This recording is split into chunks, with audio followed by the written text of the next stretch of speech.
Once upon a time, on the edge of a big forest, lived a little girl with her mom and dad. Every time the little girl went into the forest, in a red hood she would be clad. The little girl felt so safe in that forest, all because of the red hood she wore. The little girl's name became Little Red Riding Hood, a name that she did adore.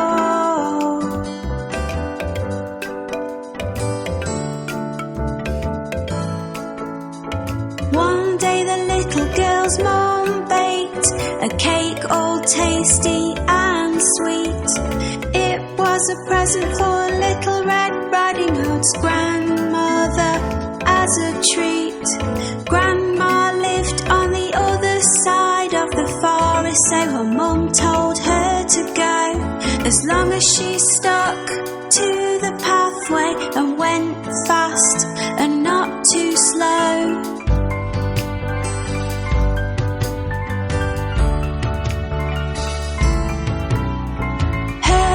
Told her not to stop or talk to strangers along the way, to always keep walking, walking on, and never ever to stray. So off she went into the forest with a basket on her arm.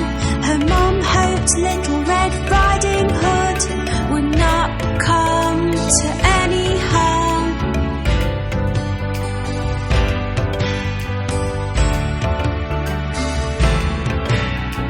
Little Red Riding Hood walked down the pathway, and the big bad wolf she did not see.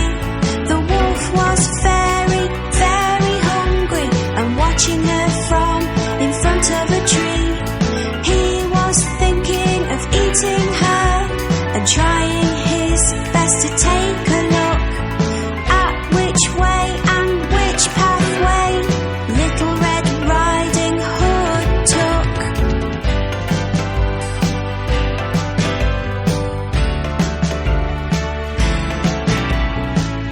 This thought inside his head, he came beside Little Red Riding Hood. The wolf tried to be friendly and in a voice which sounded sweet and so good. He said, "Where are you going, little girl?" He showed her a nice big smile.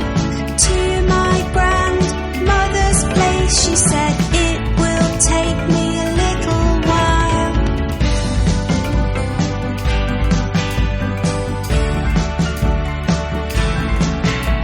The big bad wolf started to walk with Little Red Riding Hood along the path. "You should pick these pretty flowers for your grandma," he said with a laugh. As Little Red Riding Hood was picking the flowers, the big bad wolf ran. He wanted to reach grandmother's place before her, as he had a plan.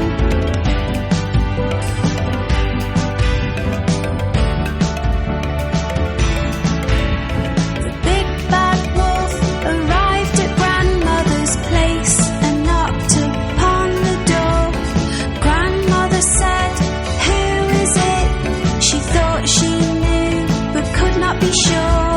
The sneaky wolf changed his voice and said, "It's me, grandmother, Little Red Riding Hood." Grandmother was so pleased to hear it was her and said, "Oh, is it you? That is good."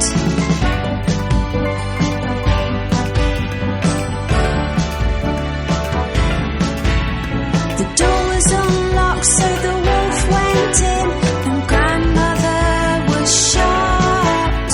She tried to speak, but because of the shock, her words were blocked. The wolf was so hungry, he swallowed grandmother up without even a chew. He then waited for Little Red Riding Hood to show up, wanting to eat her too.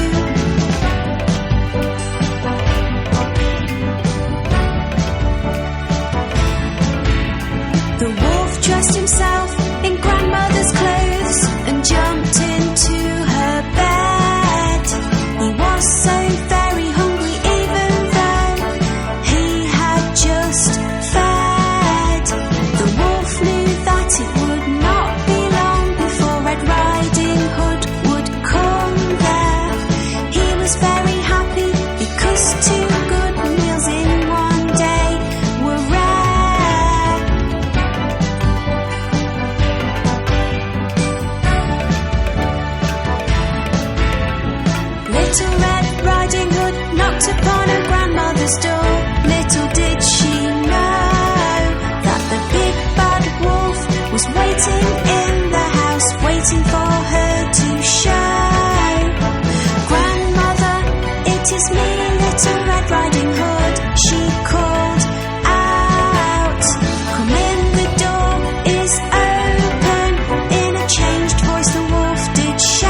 Little Red Riding Hood did think grandmother did not look or sound the same. My, what a deep voice you have, she said, as the wolf spoke her name. All the better to greet you with, the wolf said, come closer to me.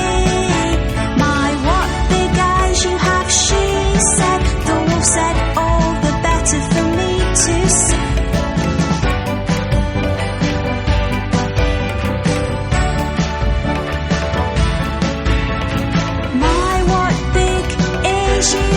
She said, the wolf said, all the better for me to hear. The big bad wolf said, Little Red Riding Hood, come closer to me, my dear. My, what big teeth you have, she said. The wolf said, all the better to eat you with, little one. He jumped out of the bed and tried to pounce, but Little Red Riding Hood had started to run.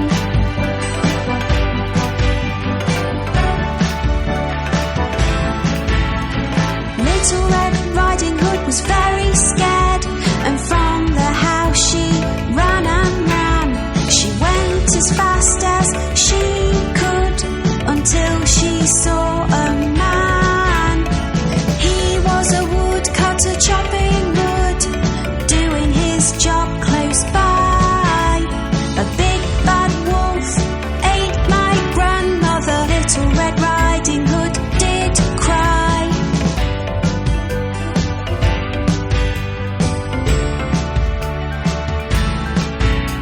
The woodcutter was very brave, grabbed the wolf and shook and shook. Grandmother came flying out with a rather worried look. She was scared and very shocked, but otherwise she was okay. The big bad wolf was upset and really did not want to stay.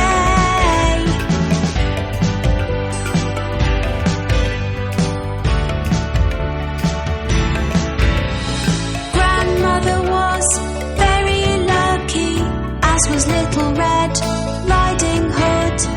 They had been left unharmed, which was really very good.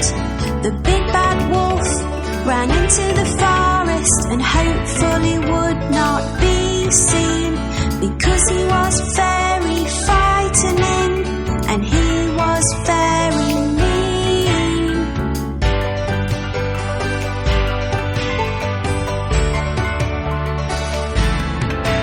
Dear sir, thank you, Little Red Riding Hood, and her grandmother said. He said to them, you are welcome, at least the wolf has now fled. Little Red Riding Hood just had to say, I'll never talk to strangers